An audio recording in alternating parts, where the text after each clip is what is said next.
1, 2, 3, go wild, go crazy. Come on, really give it some now for Joshua Bethania.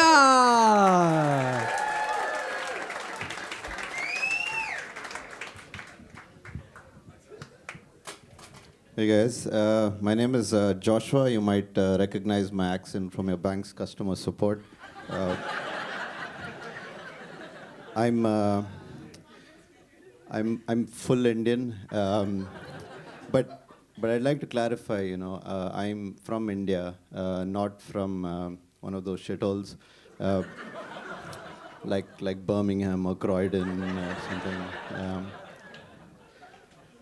I'm I'm what's considered an immigrant, an expat if I was white. Uh, a little bit about where I'm from. I'm from a city called Bangalore. It's in the south of India. It's where big tech is. And here's a fun fact, if you all want to hear. Uh, so Bangalore was used as a verb back in the day. So in the early 2000s, there was a tech boom. This is not a terrorist joke. So people in the West were Bangalored if they were made redundant because the job moved to India, more specifically Bangalore, right? And hence you were Bangalore because it's cheaper labor.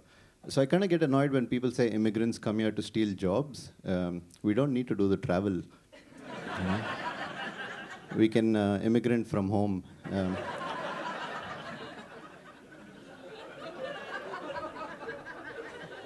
I I should probably address my name as well. My name really is Joshua. I'm sorry, it's not a Patel. Uh, the reason is because I'm Christian. My family grew up Christian, and we're like a minority in India. So in India's divide, the social divides, our religion is a big thing. Like how you have race and football clubs here, uh, and so I'm technically a minority in India. I'm a minority here in the UK. I'm pretty much a minority wherever I go. Uh, that's something white people will find out soon. I just to clarify, that's not a threat. It's it's like scientific research. Someone said by the end of the century, look it up. But but I have forgotten where I kept my backpack. That is a terrorist joke. Uh, but I've been in the country a few years. I've met a lot of interesting people, and y'all have such quirky terms for various people. And I met this guy, what you would probably call as a racist, I guess.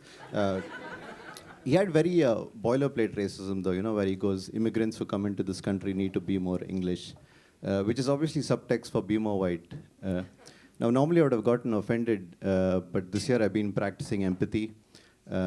And I thought to myself, all of this aggression is coming from some place of logical thinking, right? Because can you imagine if someone came into your country, forced their culture, refused to learn the language, started stealing your things, got into your political structure, started ruling you for years and years, introduced a communal divide that would last for decades and decades, and when they finally left, they left with those stolen things, put them in a display in a museum for you to come and see. That would be insane, wouldn't it? Uh, for those who studied in an English school, that was a joke on colonialism. But thank you. But don't get me wrong. India's got its own brand of racism as well, where we're racist to each other despite being of the same race. So much so, when I was a kid, people used to ask me, "What do you want to be when you grow up?" And I'd say, "I want to be white."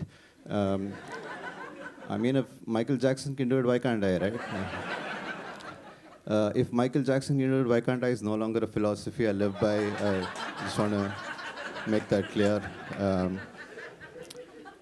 So I'm trying to be English, whatever that means. I thought a good place to start would be to watch some television, pick up the old culture. Started watching this show. A lot of y'all might know this. They basically rounded up a bunch of good-looking people, horny as fuck, probably emotionally dead on the inside. They're put in an island. and they are made to, if I may quote the greatest philosopher of our times, find love in a hopeless place. Right? The show is called Love Island, or as I like to call it, the UK. Another thing.